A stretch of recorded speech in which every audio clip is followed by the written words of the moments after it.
আসসালামু আলাইকুম রহমতুল্লাহি ওয়া বারাকাতুহু। প্রিয় দর্শক, আপনারা স্ক্রিনে দেখতে পাচ্ছেন কারণ বাজারে একজন বয়স্ক মুরব্বী, মাথায় টুপি পরা আছে, ইমানদার ব্যক্তি মনে হচ্ছে দেখে। প্রিয় দর্শক, তিনি এই শাহবাগী এই মহিলাটাকে ভুল করে বলে ফেলেছেন, মা উন্না কেন পরো নাই।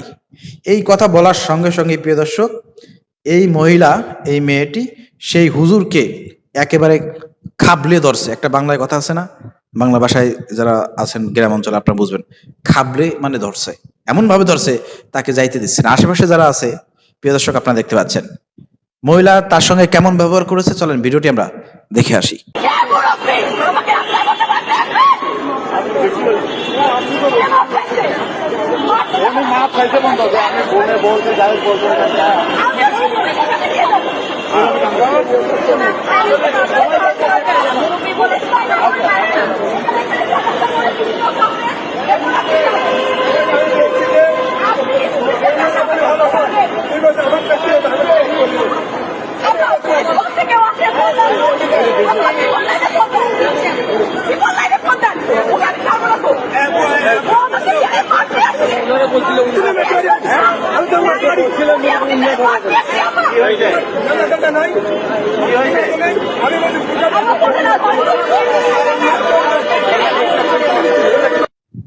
প্রিয় দর্শক, আপনারা ভিডিও দেখলেন, আশেপাশের লোকজন সব মজা নিচ্ছে ওই মহিলাটার হাত থেকে, ওই জল্লাদের হাত থেকে, যে ওই মুরব্বীটাকে যে বাঁচাবে।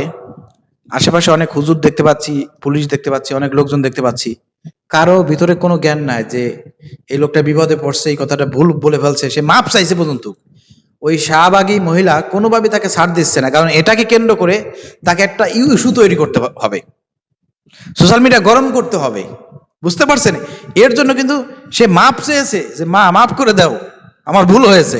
এরপর তাকে ছাড়তেছে না, তাকে নাকি পুলিশের কাছে নিয়ে যাবে। দেখছেন, চিন্তা করছেন, আশেপাশের লোকজন কেউ কোনো কিছু বলতেছে না। আজকে আমাদের মানে বাংলাদেশে যারা পুরুষ আছে তাদের অবস্থাটা কি দেখছেন? হ্যাঁ, তারা কতটা অসহায়।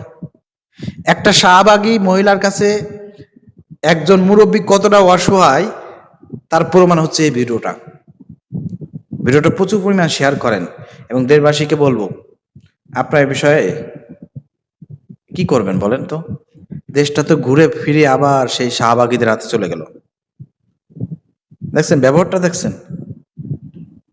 খালি ওই মুরব্বীটা মোবাইলও দেখে না, সমাজও জানে না, মানে সোশ্যাল মিডিয়াও বোঝে না, শাহবাগীও বোঝে না।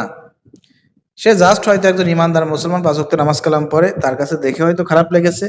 সে ওই মেয়ে মেয়ে মনে করে, নিজের মেয়ে মনে করে, মেয়েকে যেভাবে সে গাইডলাইন করে, উপদেশ দেয়, সেভাবে তিনি শুধুমাত্র জাস্ট বলেছেন, মা উন্নাটা কেন পরো নাই।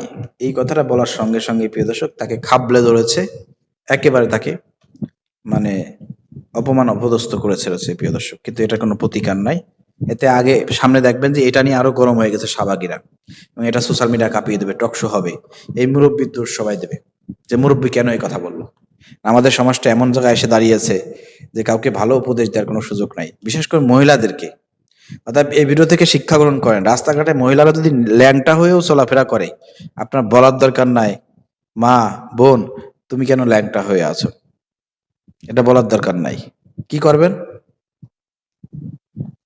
মানে আসলে কি বলবো প্রিয় দর্শক, ওই যে মনে আছে আপনাদের তত্ত্বাবধায়ক সরকারের কথা 2008 সালে, তখন আমরা আমাদের এই বলমারি থানা, একটা গল্প বলি, তখন আমরা তো ক্লাস 8-9-এ পড়েই, 7-8-এ পড়েই, তখন শুনছিলাম যে আমাদের এখানে এলাকায় আর্মি এসেছে। আর্মি এসেছে কারণ আর্মি দেশ শাসন করেছে। তো আর্মি আসলে পারে মহিলারা বোরকা ছাড়া ঘর থেকে বেরোতো না, এবং যেসব মহিলারা ঠোঁটে লিপস্টিক নিয়ে বেরোতো বাজারঘাটে বোরকা ছাড়া, তাদের খবর করে ফেলতো আর্মিরা। এরকমের গল্প ওই সময় আমরা শুনছি আর কি।